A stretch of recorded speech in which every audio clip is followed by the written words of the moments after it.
Hello dear future officer, स्वागत है आप सभी का आपके अपने ओनली आईएएस में। आज के वीडियो सीरीज में हम डिस्कस करने वाले हैं इंपॉर्टेंट हिस्टोरिकल इवेंट्स, ऐसे सारे इवेंट्स जो हमारे इंडिया की मॉडर्न हिस्ट्री से रिलेटेड हैं। तो ये सारे इवेंट हम देखने वाले हैं क्योंकि इनका कहीं ना कहीं बहुत ज़्यादा इंपॉर्टेंस है, सिग्निफिकेंस है हमारे आने वाले प्रीलिम्स के लिए। तो टॉपिक्स हम डिस्कस करेंगे: दांडी मार्च, रॉलेट एक्ट, खिलाफत मूवमेंट, नॉन कॉपरेशन मूवमेंट, चोरी चोरा, अकाली मूवमेंट, एका movement, all India trade union Congress, फिर मोपला रिवॉल्ट, अवध किसान सभा, इंडियन इंडिपेंडेंस एक्ट 1947 और सुभाष चंद्र बोस जी की जीवनी के बारे में हम प्रीलिम्स से रिलेटेड जो भी इनसे इंपॉर्टेंट चीज़ें होंगी वो सारी डिस्कस करेंगे। और हम लोग जो है वो पूरा डिस्कस करेंगे इन टॉपिक्स को, मॉडर्न हिस्ट्री के जितने भी टॉपिक्स हैं सारों को हम कंप्लीट कवरेज देंगे। कौन से कोर्स में? प्रारंभ कोर्स में। जी हाँ, ये ओनली आईएएस की तरफ से प्रारंभ कोर्स शुरू हो रहा है। 5 अप्रैल 2021 से शुरू हो रहा है। 3 पिलर्स पे ये कोर्स बनाया गया है: बेसिक, कोर और एडवांस। बेसिक में सारी एनसीईआरटीज को कवर किया जाएगा। 6 से क्लास 12 की एनसीईआरटी से रिलेटेड सारे टेस्ट सीरीज होंगे। फिर उसके बाद आंसर राइटिंग की क्लासेस भी होंगी। हमारे कोर के अंदर क्या होगा? कोर के अंदर जो भी एडवांस टॉपिक हैं वो पढ़ाए जाएंगे। प्रिंटेड मटेरियल ओनली आईएएस की तरफ से आपके घर पे पहुंच जाएगा, आपके घर तक उस प्रिंटेड मटेरियल की डिलीवरी होगी। सी सेट की क्लासें होंगी, प्रीलिम्स की टेस्ट सीरीज होंगी, फिर अपने एडवांस में 300 घंटे की एडवांस के वीडियो सेशंस होंगे। ऐसे राइटिंग कैसे करें, पूरे जो हमारे जीएस की मेन सीरीज है वो भी इसके अंदर इंक्लूड होगी। इसमें सी सेट भी इंक्लूड होगा। ये सारे कोर्सेज जो हैं वो हिंदी मीडियम में भी अवेलेबल हैं। आप इसको डेस्कटॉप पे भी यूज़ कर सकते हैं, मोबाइल ऐप के अंदर भी आप यूज़ कर सकते हैं। 5 अप्रैल से ये कोर्स शुरू होने जा रहा है। आपको क्या करना होगा? video.onlyias.in पे जाना होगा। वहाँ पे सारी डिटेल्स इससे रिलेटेड दी हुई है। और फिर भी अगर आपको कोई डाउट रहता है तो आप info@onlyias.com पे अपना मेल कर सकते हैं। नहीं तो हमारा नंबर है 7007931912। इस नंबर पे भी आप फ़ोन करके सारी डिटेल्स को कलेक्ट कर सकते हैं। ठीक है, शुरू करते हैं आज का हमारा पहला टॉपिक। हमारा पहला टॉपिक जो है वो दांडी मार्च से रिलेटेड है। अभी रिसेंटली ये दांडी मार्च न्यूज़ में था क्योंकि हमारे आदरणीय प्रधानमंत्री श्री नरेंद्र मोदी जी ने एक दांडी मार्च को जो है वो हरी झंडी दिखाई है। ठीक है, अब इसका सबसे पहले हमें देखना होगा कि भाई इसका बैकग्राउंड क्यों है, दांडी मार्च क्यों शुरू होता है। देखो, 1929 के अंदर लाहौर के अंदर सेशन होता है, अधिवेशन होता है। उसके अंदर ये डिसाइड किया जाता है कि हम इंडियन जो हैं अब पूरे कंप्लीट इंडिपेंडेंस लेके रहेंगे। उसी क्रम को आगे बढ़ाते हुए गांधी जी को ये लगता है, क्योंकि गांधी जी की हमेशा से आइडियोलॉजी थी, वो बातचीत में ज़्यादा भरोसा करते थे।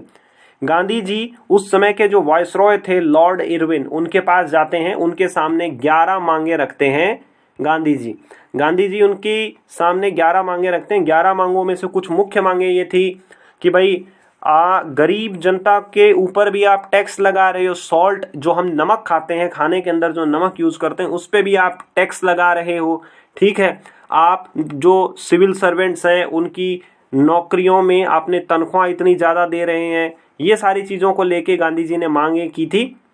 गांधी जी ने ये बोला, आप हमारी ये 11 मांगे मानिए। अगर आप 11 मांगे नहीं मानते हैं तो हम लोग जो है वो सिविल डिसओबीडियंस मूवमेंट हम चालू कर देंगे। जैसा कि एक्सपेक्टेड था, लॉर्ड इरविन ने कोई बात नहीं सुनी गांधी जी की, तो गांधी जी ने बोला चलो अब मैं जो है वो सिविल डिसओबीडियंस मूवमेंट को चालू करता हूं। क्योंकि उस समय की जो कांग्रेस थी, कांग्रेस ने जो कमांड थी रिवोल्ट से रिलेटेड वो गांधी जी के हाथ में थी। गांधी जी को बोला कि भाई आप जैसा आपको ठीक लगे वो करिए। गांधी जी ने किसको किया?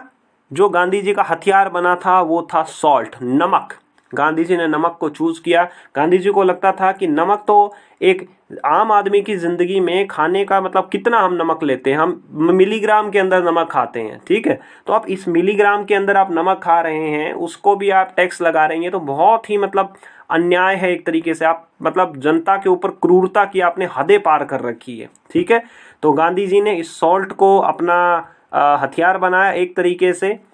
गांधी जी क्योंकि अहिंसा के पुजारी थे तो ये नॉन वायलेंट था। ठीक है, गांधी जी ने अपनी दांडी मार्च को शुरू किया। कब शुरू किया? 12 मार्च 1930 को गांधी जी ने शुरू किया, अपने साबरमती आश्रम से शुरू किया।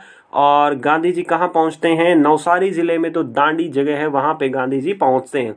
अब देखिए, क्योंकि ये मास सिविल डिसओबीडियंस मूवमेंट था, मास का मतलब जनता, जनता ने गांधी जी का बहुत पूरा सहयोग दिया। डिसओबीडियंस मूवमेंट था, डिसओबीडियंस का मतलब होता है कि भाई हम आपकी बात नहीं मानेंगे क्योंकि हमें लगता है कि आपका बनाया हुआ कानून जो है वो सही नहीं है, आप हम पे अन्याय कर रहे हैं। क्योंकि गांधी जी तो बोलकर काम करने वाले थे, गांधी जी ने जितनी भी अथॉरिटीज थी सबको लेटर लिख के बोला था कि मैं ऐसे ऐसे जाने वाला हूं, ये मेरा रूट रहेगा, मैं नमक का कानून तोड़ने वाला हूं, मैं नमक बनाऊंगा। अथॉरिटीज को लगा कि भाई इनको क्या है, इनका तो काम ही ऐसे, क्या हो जाएगा, नमक बना लेंगे तो क्या, कौन सा कोई ब्रिटिश जो साम्राज्य है उसके ऊपर कोई पहाड़ तो टूट नहीं जाएगा, क्या हो जाएगा, नमक बना लेंगे। लेकिन ये जो नमक है, ये छोटी सी क्वांटिटी में नमक बनाया, लेकिन उसका सिग्निफिकेंस जो है बहुत बड़ा बना। ठीक है, गांधी जी की ये डिमांड थी कि भाई लोगों को अपने पर्सनल कंजम्पशन के लिए नमक बनाने की इजाजत दी जाए। ब्रिटिश सरकार ने वो इजाजत दी नहीं थी। गांधी जी पहुंचते हैं दांडी, वहां समुद्र के किनारे बनाते हैं नमक, और ये पूरा जो है मतलब एक तरीके से इसको वाइडली, मतलब दुनिया भर की प्रेस ने इसको कवर किया था। उसके बाद क्या होता है, गांधी जी ने ये कानून तोड़ा। गांधी जी को बहुत ज्यादा सहयोग मिलता है, मतलब तमिलनाडु के अंदर अगर हम बात करें तो सी राजगोपालाचारी जी नमक का कानून तोड़ते हैं। उड़ीसा के अंदर गांधी जी को बहुत ज्यादा सहयोग मिलता है। बिहार के अंदर, क्योंकि बिहार एक लैंडलॉक्ड एक स्टेट है, वहाँ नमक बनाने की उतनी पॉसिबिलिटी नहीं है, बट फिर भी वहाँ पे लोगों ने गांधी जी को सपोर्ट किया। उसके बाद गांधी इरविन पैक्ट होता है, जिसे हम दिल्ली समझौता या दिल्ली पैक्ट के नाम से भी जानते हैं। उस गांधी इरविन पैक्ट में ये बात की गई, ये अलाउ किया गया कि लोगों को उनके पर्सनल कंजम्पशन के लिए, मतलब अगर वो खुद यूज करना चाहते हैं वो नमक, तो उन्हें इजाजत है, लोग अब अपने पर्सनल कंजम्पशन के लिए नमक का यूज कर सकते हैं, अपने लिए नमक बना सकते हैं। अब दांडी के बाद हमारा जो सेकंड मोस्ट इंपॉर्टेंट इवेंट है वो है हमारा नॉन कॉपरेशन मूवमेंट, असहयोग आंदोलन। लेकिन असहयोग आंदोलन को पढ़ने के लिए हमें उसके बैकग्राउंड में जाना होगा। पहले हमें जलियांवाला बाग पढ़ना होगा, फिर उसके बाद हमें खिलाफत आंदोलन पढ़ना होगा। सबसे पहले हम लोग जो देखने वाले हैं वो रॉलेट एक्ट के बारे में देखने वाले हैं, जलियांवाला बाग इसके बाद होता है। देखिए 1919 के अंदर क्या होता है, एक रॉलेट एक्ट पास किया जाता है। अब रॉलेट इसका नाम इसलिए रखा गया क्योंकि एक जज थे sir Sydney Rowlatt. Sir Sydney Rowlatt ने बोला कि भाई इस तरीके का एक कानून बनाया जाइए। पहला वर्ल्ड वॉर होता है 1914 से 1918 के बीच में, लगभग ये वर्ल्ड वॉर चलता है, हमारा फर्स्ट वर्ल्ड वॉर चलता है। उसके बाद ऐसा किया जाता है कि ब्रिटिश सरकार को लगता है कि फर्स्ट वर्ल्ड वॉर के बाद में ये जो भारतीय हैं वो लोग अंग्रेजों के विरुद्ध कॉन्स्पिरेसी कर रहे हैं, वो अंग्रेज सरकार को उखाड़ के फेंक देना चाहते हैं, इसलिए एक रॉलेट एक्ट बनाया गया। ठीक है, इस रॉलेट एक्ट के अंदर ब्रिटिश सरकार को ये ताकत दी गई कि किसी भी आदमी को बिना किसी ट्रायल के जेल के अंदर बंद कर दो। जो हमारी रिट होती है हैबियस कॉर्पस की, वो रिट को समाप्त कर दिया गया। हैबियस कॉर्पस को हिंदी में बंदी प्रत्यक्षीकरण बोलते हैं। ठीक है, ये था। इसके बाद था कि अगर मान लीजिए किसी आदमी के पास एक ऐसी किताब भी मिल जाए जो कि सरकार ने बैन कर रखी है, तो वो सेडिशन के दायरे में आता था। सरकार उसको जो है वो जेल के अंदर डाल सकती थी, ना कोई कार्रवाई होगी, ना कोई कानून है, ना कोई जज है, कुछ नहीं है। इस कानून को नाम दिया गया कि भाई ये काला कानून है। ठीक है, ये चीज़ें हैं। अब इसके बाद में क्या हुआ कि बहुत लोगों ने इसके अगेंस्ट में जो है वो विरोध करना शुरू किया। ठीक है, अब रॉलेट एक्ट के बाद में एक और घटना होती है जो कि है जलियांवाला बाग मसाकर, जलियांवाला बाग हत्याकांड। देखिए इस रॉलेट एक्ट का पूरे देश के अंदर भी चल रहा था विरोध, खासकर पंजाब में इसका बहुत ज़्यादा विरोध चल रहा था। ठीक है, 9 अप्रैल 1919 को दो नेशनलिस्ट लीडर थे, सैफुद्दीन किचलू और डॉक्टर सत्यपाल।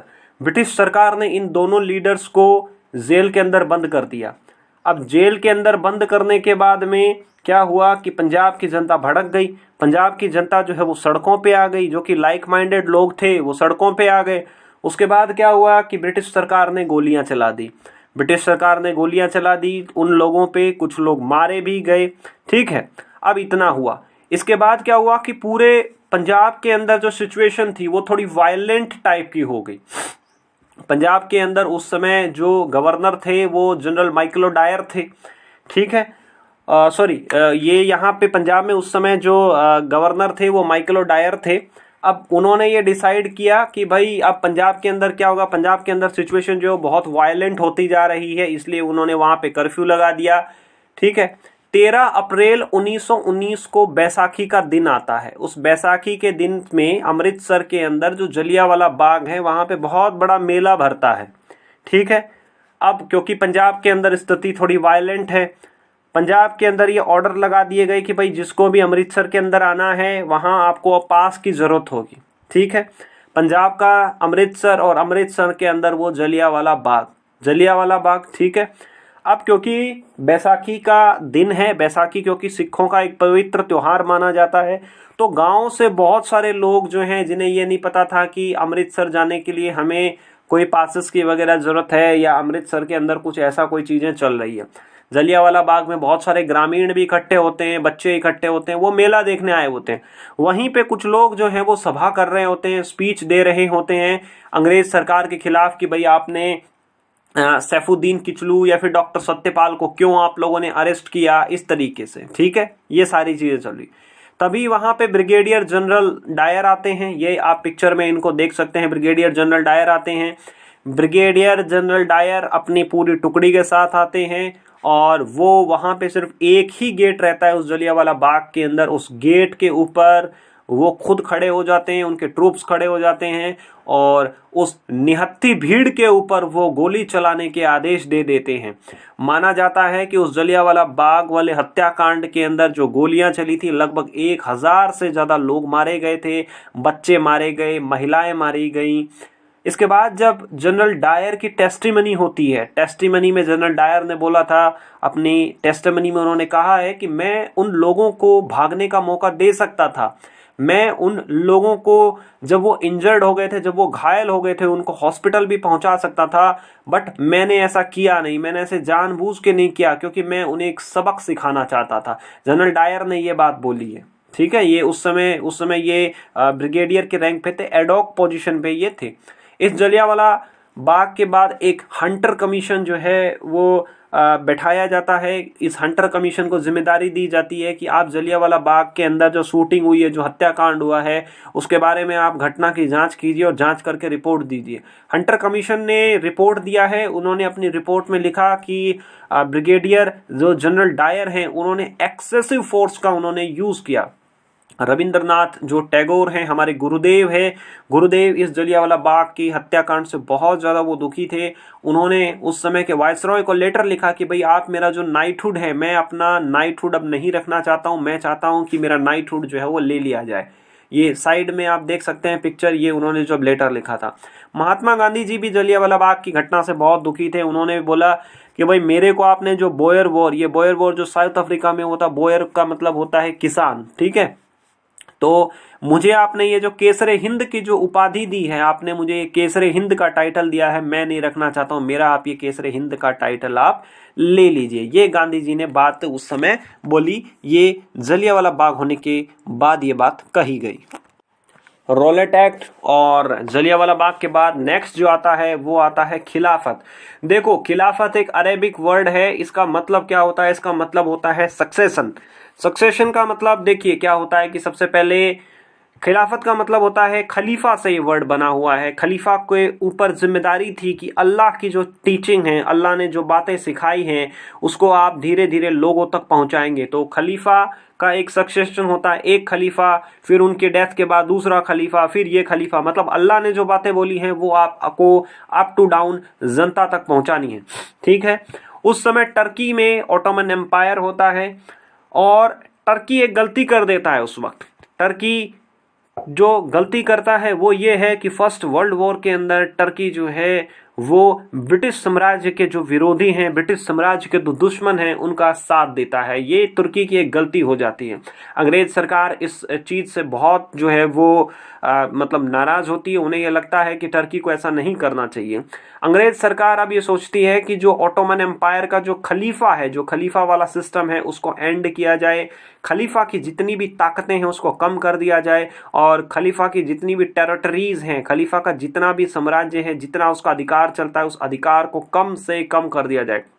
दुनिया भर के मुस्लिम जो हैं वो तुर्की के जो ऑटोमन एम्पायर के जो खलीफा हैं उनको अपना स्पिरिचुअल जो गुरु मानते हैं या स्पिरिचुअल लीडर मानते हैं।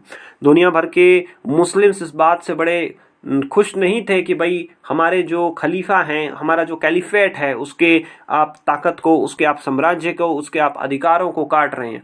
इंडिया के अंदर भी जो है यहाँ पे जो मुस्लिम समुदाय था वो बहुत नाराज था, और उस समय के आगे जो लीडर थे, जो मेन जो उस समय जो लीडर थे मुस्लिम लीडर्स, जैसे कि शौकत अली, मोहम्मद अली, मौलाना आज़ाद, अजमल खान और हसरत मोहानी, इन सब ने मिलकर एक खिलाफत जो है वो कमेटी बनाई, खिलाफत कमेटी बनाई। ठीक है, इस कमेटी का काम ये था कि ब्रिटिश सरकार को पेटिशन दे, ब्रिटिश सरकार के पास जाएं और ब्रिटिश सरकार को बोले कि आप टर्की के साथ ऐसा मत करिए, टर्की ये गलत है, आप हमारे खलीफा वाला सिस्टम जो है आप मत करिए।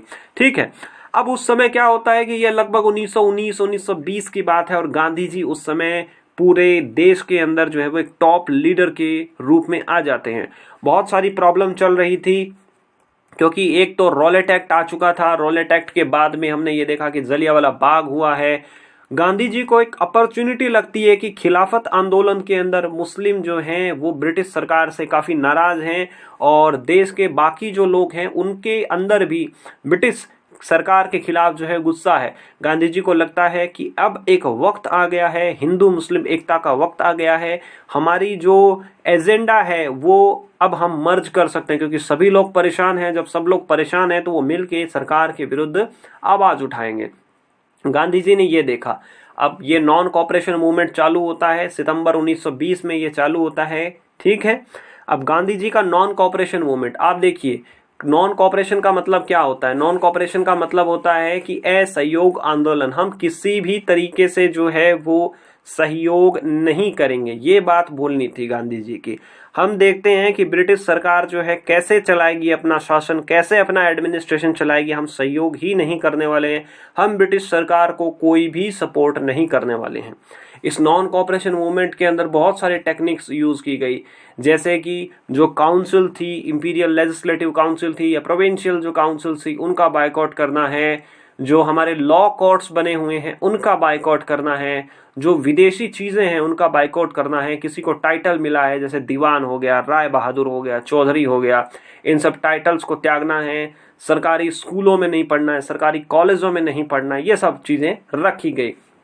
सरकारी स्कूलों में नहीं पढ़ना है, सरकारी कॉलेजों में नहीं पढ़ना है। इसके बदले क्या किया गया? देसी मतलब हमारी जो इंडिया के जो लोगों ने मिलकर काफी सारे स्कूल्स खोले, काफी सारे कॉलेजेस खोले। तो ये इसका पहला फेज रहता है। सेकंड फेज में बात की गई कि भाई हम जो है वो नॉन कॉपरेशन के साथ साथ हम सिविल डिसओबीडियंस मूवमेंट भी चालू करेंगे, और अगर हमारे पास पर्याप्त ताकत है तो हम एक नो टैक्स कैंपेन मूवमेंट भी चालू कर देंगे। अब ये नॉन कॉपरेशन मूवमेंट शुरू ही हुआ था कि उसके कुछ ही दिन के अंदर एक और बड़ी घटना हो जाती है। ये बड़ी घटना रहती है चौरी चौरा इंसिडेंट के नाम से हम इसको जानते हैं। चौरी चौरा उत्तर प्रदेश के अंदर है, चौरी चौरा गोरखपुर जिले के अंदर आता है। तो 5 फरवरी 1922 को ऐसा होता है कि कुछ लोग, जो ग्रामीण जो लोग हैं, वो किसी बात को लेके किसी धरने प्रदर्शन की ओर जा रहे होते हैं।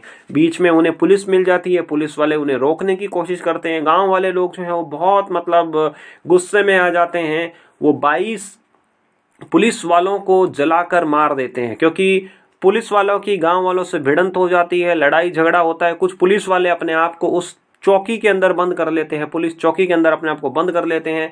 ग्रामीण जो है उस चौकी को ही आग लगा देते हैं। 22 पुलिस वाले इसके अंदर मारे गए। गांधी जी तक ये खबर पहुंचती है, गांधी जी को बहुत बुरा लगता है। गांधी जी तत्काल रूप से ये बोलते हैं कि भाई अब इस मूवमेंट को मैं कॉल ऑफ कर रहा हूं, मतलब अब ये मूवमेंट नहीं चला रहे हैं, इस मूवमेंट को मैं खत्म कर रहा हूं, क्योंकि लोगों ने ये मतलब नहीं समझा है कि हमारा काम जो है वो नॉन वायलेंस है, हमें अहिंसा का मार्ग देखना है, हमें लड़ाई झगड़ा वायलेंस नहीं करनी है। जब नॉन कॉपरेशन मूवमेंट शुरू नहीं हुआ था तो गांधी जी ने बोला था कि अगर 1 साल के अंदर आज़ादी ना मिल जाए तो मुझे कहना, बस कंडीशन ये है कि हमें नॉन वायलेंट होके इस पूरे जो हमारा मिशन है NCM नॉन कॉपरेशन मूवमेंट असहयोग आंदोलन, इसको हमें चालू करना होगा। ठीक है, ये चीजें। तो हालांकि ये नॉन कॉपरेशन मूवमेंट जब तक चला काफी अच्छा रहा। इसमें मेन चीज ये देखी गई कि हिंदू और मुस्लिम लोग जो हैं वो आपस में साथ आ गए, और नारे जो लगाए जाते थे, हिंदू मुसलमान की जय लगाए जाते थे। उसके बाद ये भी था कि हम लोग जो है वो स्वराज की डिमांड करने लगे कि भाई हमें अपना खुद का, हमें ताकत दीजिए कि हम अपना एडमिनिस्ट्रेशन चला सके, अपनी सरकार हम चला सके। इसके बाद हम देखते हैं all India trade union Congress AITUC। AITUC जो है वो 31 अक्टूबर 1920 को बनती है। इसके पहले प्रेसिडेंट जो है वो लाला लाजपत राय रहते हैं। इसके जनरल सेक्रेटरी दीवान चमन लाल जी रहते हैं। ये इंडियन नेशनल कांग्रेस के अंदर ही काम करती है, क्योंकि रीज़न ये है कि कांग्रेस के जितने भी प्रेसिडेंट्स हुए हैं उस टाइम के सभी ने all India trade union Congress को समर्थन दिया है। AITUC हमेशा ही से देखा गया था कि कांग्रेस के गाइडेंस में काम करती थी। ठीक है, AITUC के ऊपर बहुत लोगों का इम्पैक्ट था। इवन जो ब्रिटेन की लेबर गवर्नमेंट है, लेबर पार्टी है, उसका भी इफेक्ट था। रशिया के लोगों से भी, ये जो बोल्शेविक वहाँ पे रेवोल्यूशन हुई थी, उससे भी इनको इंस्पिरेशन मिलती है। गांधी जी ने भी इसकी इंस्पिरेशन के लिए काम किया है। ठीक है, तो ये AITUC के बारे में है। भारत की ये दूसरी सबसे बड़ी लार्जेस्ट ट्रेड यूनियन है। पहले नंबर पे इंटक है जो कि कांग्रेस की है। ठीक, इसके बाद हम लोग जो देखने वाले हैं वो है एका मूवमेंट। एका मूवमेंट, एका का मतलब होता है एक, यानी कि यूनिटी। यूनिटी, ठीक है। ये आंदोलन कहाँ पे होता है? ये उत्तर प्रदेश के अंदर होता है। हरदोई, बहराइच, सीतापुर, ये कुछ जिले रहते हैं जहाँ पे इसका सबसे ज़्यादा इम्पैक्ट हमें देखने को मिलता है। कारण क्या रहता है कि ब्रिटिश सरकार जो है वो ज़्यादा रेंट वसूलना चाहती है। ज़्यादा मतलब जितना रिकॉर्ड किया गया है उससे 50% ज़्यादा। मान लीजिए किसी किसान को 100 रुपये रेंट देना है, बट ब्रिटिश सरकार जो है वो मांगती थी कि भाई आप 50%, 150 रुपये दो। उसके बाद भी ये था कि मेन प्रॉब्लम ये थी कि जो लोग टैक्स वसूलने आते थे, ठेकेदार जो लोग थे, वो लोग भी गाँव वालों को, किसानों को बहुत परेशान किया करते थे। उनका भी बहुत ज़्यादा जो है वो ऑपरेशन था। तो एका मूवमेंट की बात यही थी कि वहाँ किसानों ने बोला कि हमें टैक्स देने में, हमें रेंट देने में कोई भी प्रॉब्लम नहीं है।